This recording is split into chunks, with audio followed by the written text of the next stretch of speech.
จะជំរាបសួរបងប្អូនទាំងអស់គ្នាថ្ងៃនេះផងដែរនេះខ្ញុំមកបង្ហាញអំពីរបៀបធ្វើណាមសាច់ជ្រូកចាគ្រឿងផ្សំមានដូចជាចាមានសាច់ជ្រូកចិញ្ច្រាំចាសាច់នេះគឺខ្ញុំយកសាច់លេខ្លាញ់ចិញ្ច្រាំនេះចំនួន8ខាំចា8ខាំហើយនឹងខ្លាញ់ជ្រូកចិញ្ច្រាំខ្លាញ់សុទ្ធចំនួន2ខាំអញ្ចឹងលាយគ្នានេះវា1គីឡូហើយខ្ញុំមានបាយចាបាយស្រួយហ្នឹងបាយយ៉ាងដាំម្ហូបហ្នឹងណា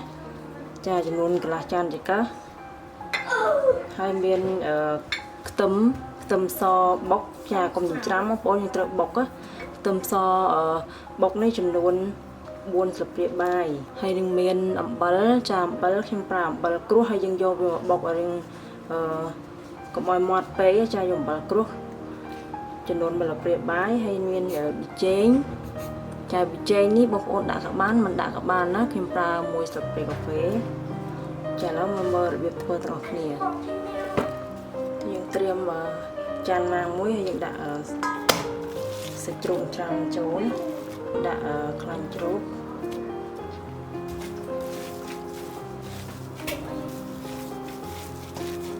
ដល់វាខ្លាញ់ជ្រូកហើយខ្ញុំដាក់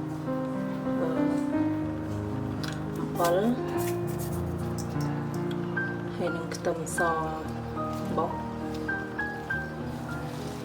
ចាខ្ទឹមសយើងច្បាច់វាចេញទឹកណាបាច់វាចេញទឹកចឹងណាដើម្បីឲ្យវាឈ្ងុយឲ្យវាជូរ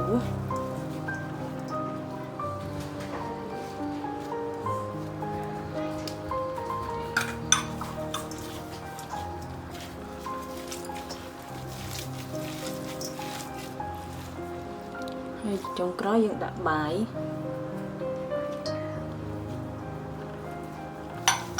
ហើយយើងច្របល់គ្រឿងទាំងអស់ហ្នឹងឲ្យវាចូលជាតិគ្នា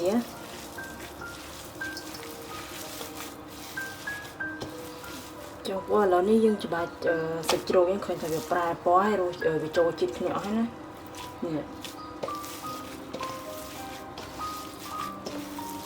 យើងច្បាច់តតែវាអញ្ចឹងណានេះសាច់ជ្រូកវាឡើងខំគ្នាអញ្ចឹងស្អិតជាប់គ្នា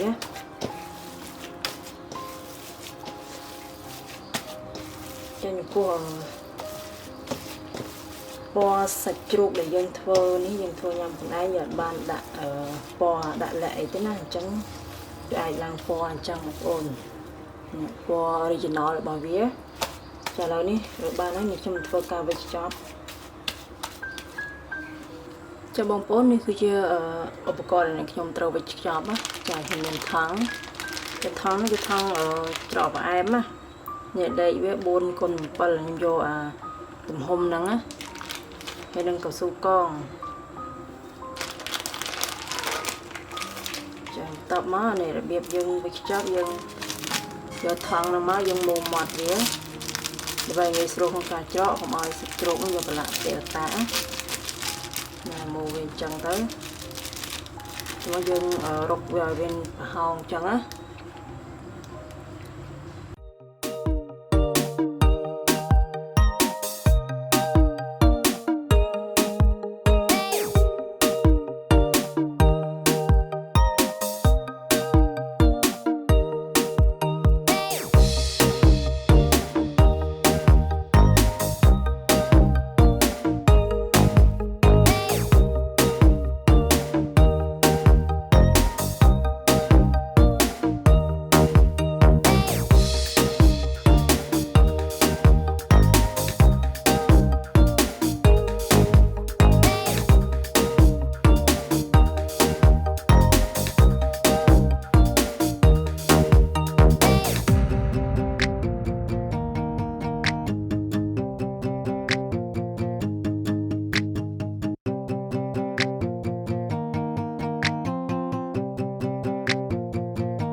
បងប្អូននេះខ្ញុំវេចខ្ចប់វារួចរាល់ហើយចាគឺប៉ុណ្ណឹងណាគឺបាន15ចាចំនួន15ថង់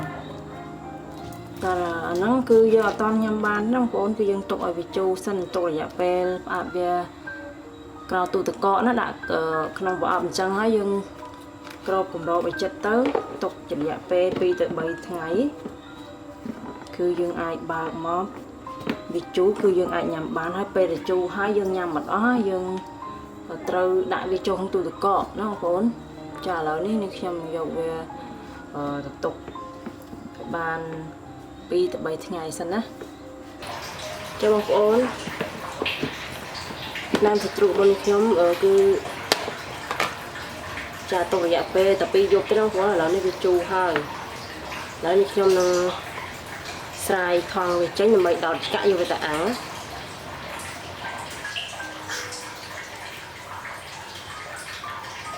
បងប្អូនយើងកាត់ថង់កាត់កស៊ូចេញទៅណា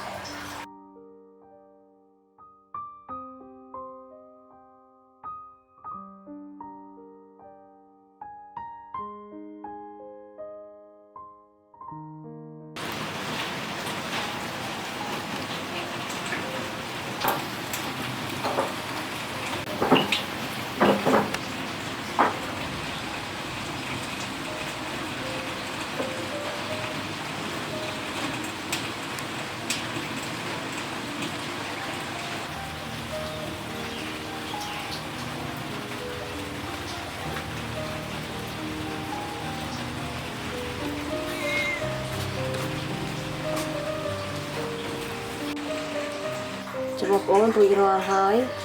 ចានេះក្រុមតាប់យើងអាំងរួចហើយគឺចឹងហើយនេះចំពោះបន្លែនឹងខ្ញុំដាក់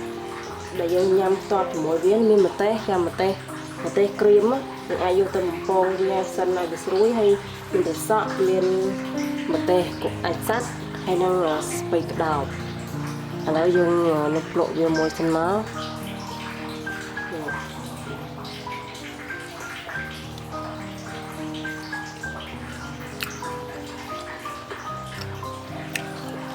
បងប្អូនគឺចិត្តជូរល្មមណាហើយរសជាតិវាគឺឆ្ងាញ់ហើយនៅខ្ញុំញ៉ាំបន្លែ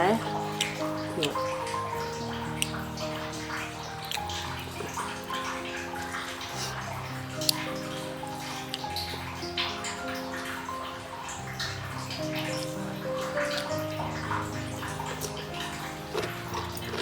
ញ៉ាំសក់ញ៉ាំម្ទេស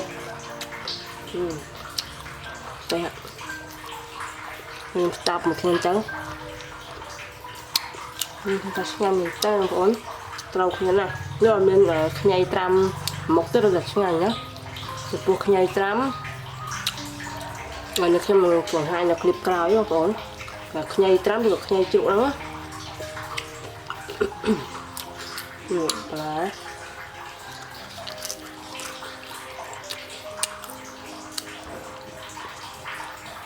អញ្ចឹងនៅខ្ញុំសូមអរគុណបងប្អូនផងដែរតាមដានទស្សនាវីដេអូរបស់នាងខ្ញុំហើយបងប្អូនចុច Subscribe ផងដែរដើម្បីទទួលបានវីដេអូថ្មីៗជាបន្តទៀត